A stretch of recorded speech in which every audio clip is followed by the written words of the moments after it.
And then we get all these new studies showing that like cholesterol in the diet has no impact, on your blood cholesterol for most people.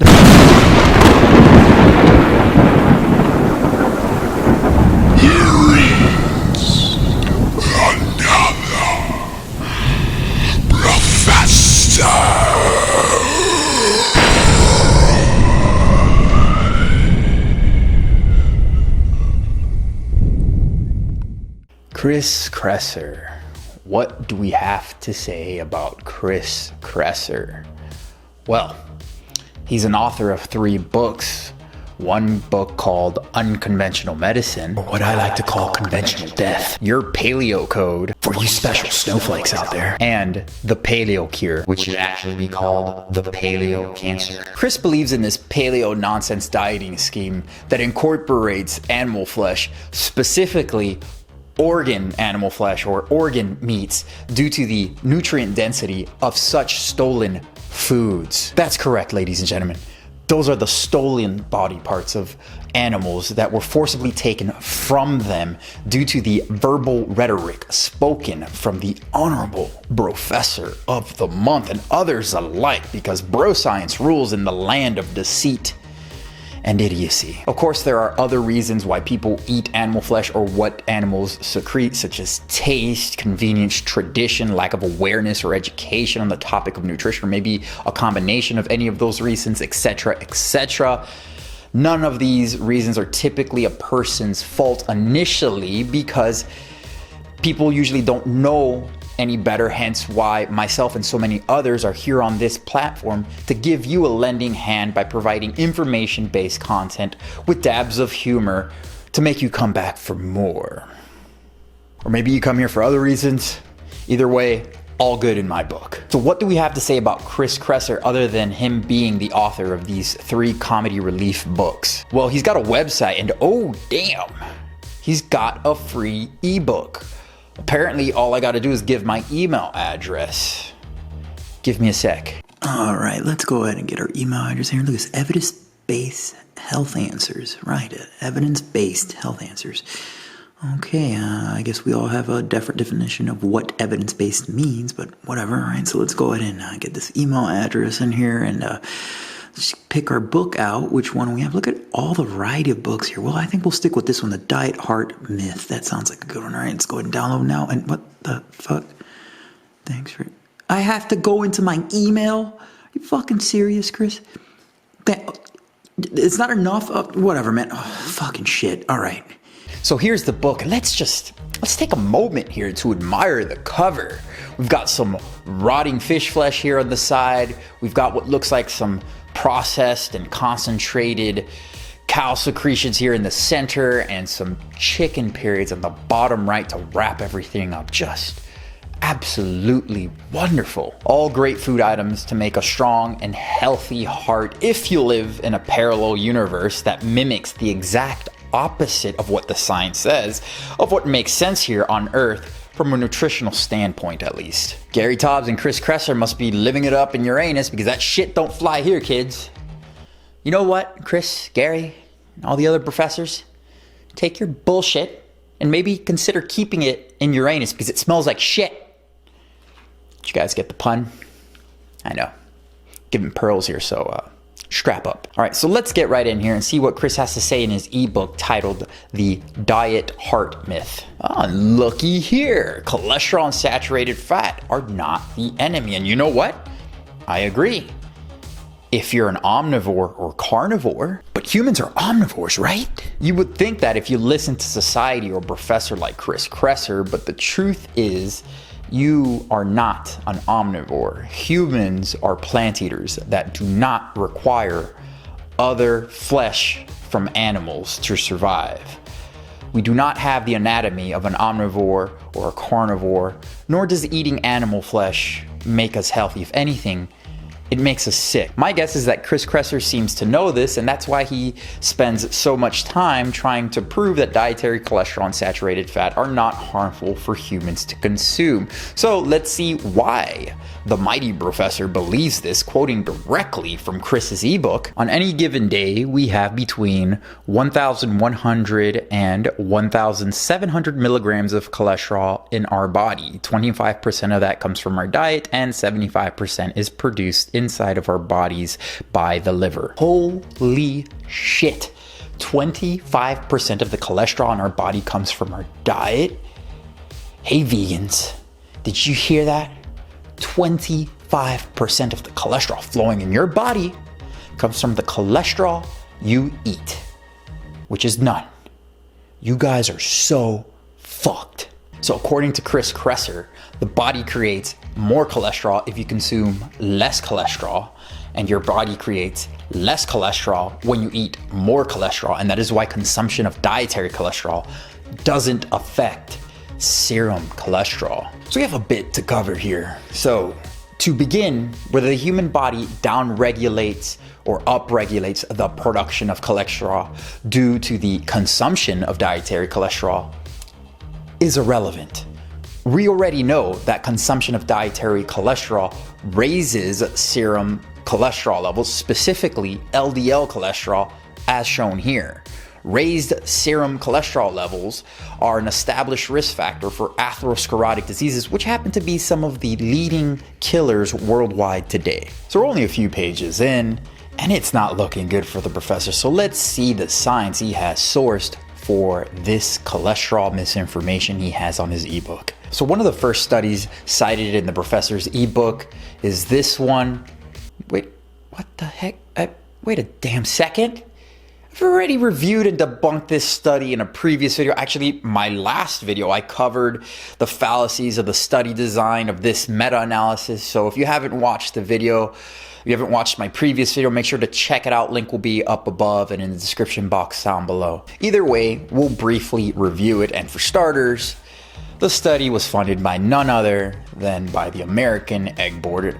And I wonder if that's the clue to this study being formulated with an agenda to make the harmful substances that are found in eggs, such as cholesterol and saturated fat, look harmless. And sure enough, that's exactly what this study purports. The researchers found that dietary cholesterol was not statistically significantly associated with coronary artery disease and strokes. The researchers also found that no significant change was found in LDL cholesterol when doses exceeded 900 milligrams of cholesterol consumption a day. A bit more to unpack here, so let's start from the top. The researchers did not find any statistically significant association with coronary artery disease and strokes because only a handful of studies adjusted for fiber, energy, and saturated fat intake. Saturated fat is known as a substance to raise LDL cholesterol.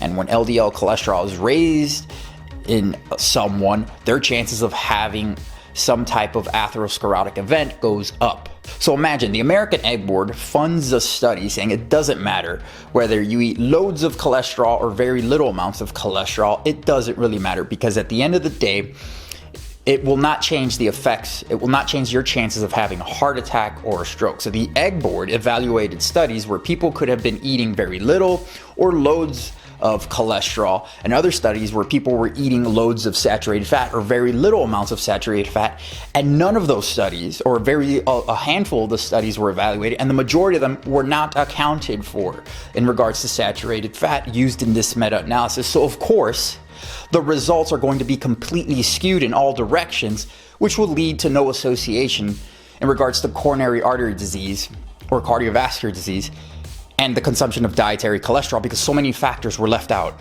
And to top everything off, this study also touts how consumption of dietary cholesterol over 900 milligrams a day doesn't significantly raise LDL cholesterol levels. Again, no shit. Consuming what is equivalent to 2.5 gallons of milk a day, and eating more cholesterol above that is not going to have much more of an impact once someone's cholesterol levels are that high, once they've consumed that much. And once someone has already consumed that amount of cholesterol, it takes even more cholesterol to significantly raise cholesterol levels above where they already are, because that person is already sick with high cholesterol.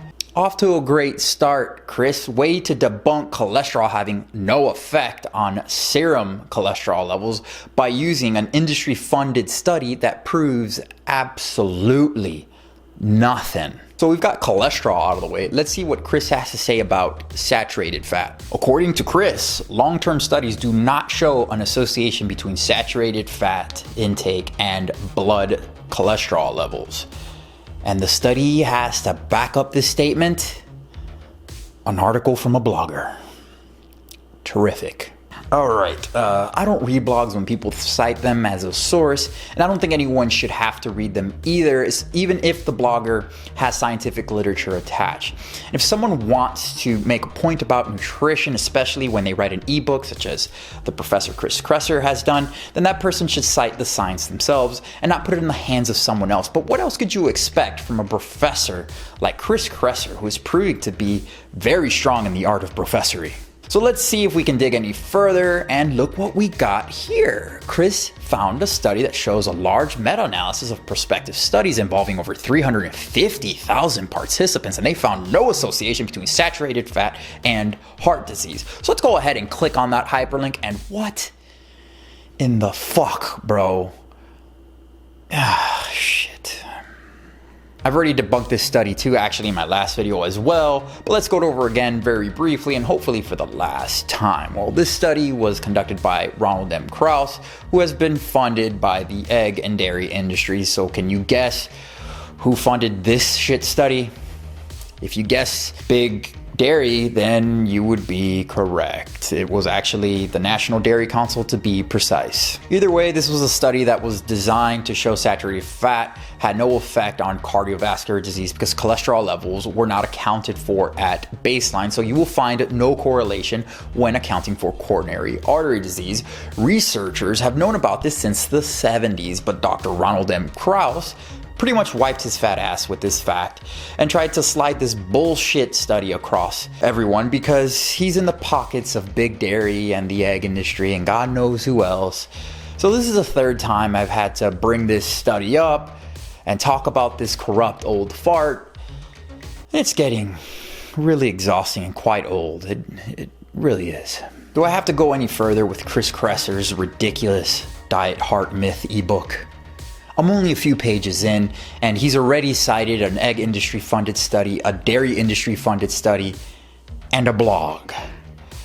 Can we just call it a loss for the Professor Chris Kresser? I think so. Let's move forward. Even with all this nonsense, Chris Kresser was able to do something absolutely horrific. Professors taking advice from other professors? No, it can't be. No, Chris, what are you doing? Stop.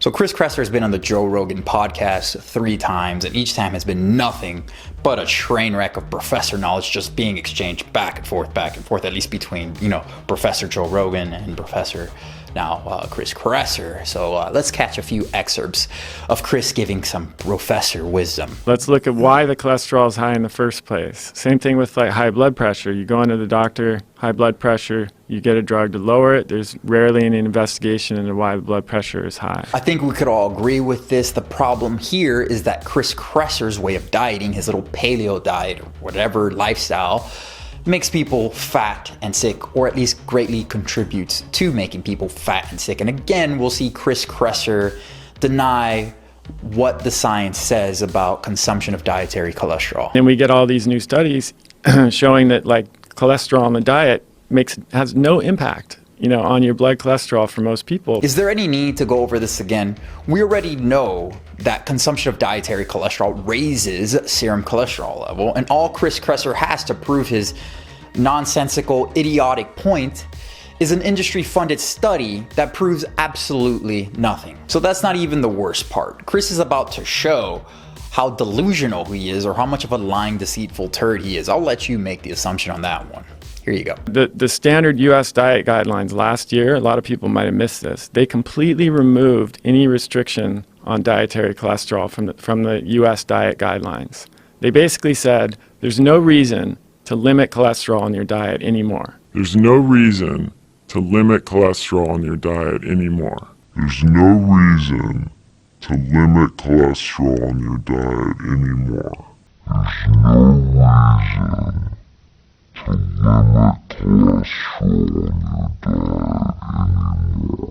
This is completely not true, and I will show you now. In the 2015-2020 Dietary Guidelines for Americans, it specifically states, in regards to cholesterol consumption, the key recommendation from the 2010 Dietary Guidelines to limit consumption of dietary cholesterol to 300 milligrams per day is not included in the 2015 edition, but this change does not suggest that dietary cholesterol is no longer important to consider when building healthy eating patterns. As recommended by the IOM, individuals should eat as little dietary cholesterol as possible when consuming a healthy eating pattern. The 2015-2020 Dietary Guidelines for Americans also state strong evidence from mostly prospective cohort studies, but also randomized controlled trials, has shown that eating patterns that include lower intake of dietary cholesterol are associated with reduced risk of cardiovascular disease, and moderate evidence indicates that these eating patterns are associated with reduced risk of obesity. So did Kresser conveniently misinterpret this? Or is he just someone pushing more bullshit to millions of people? I'll let you be the judge of that one and make your own assumptions. It seems the facts have been presented, the case has been sealed, the people are ready for you to receive your award. Kresser, here is your award.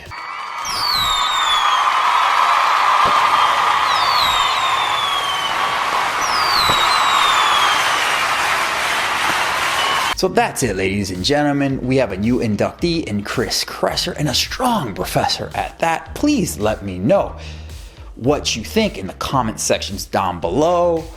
As you know, I love to engage with all of you. Please feel free to like, subscribe, and hit the ding dong button if you haven't already. You know I appreciate every single one of you. I'm the Natural, because I want to thank you for watching. And please stay tuned for the next one.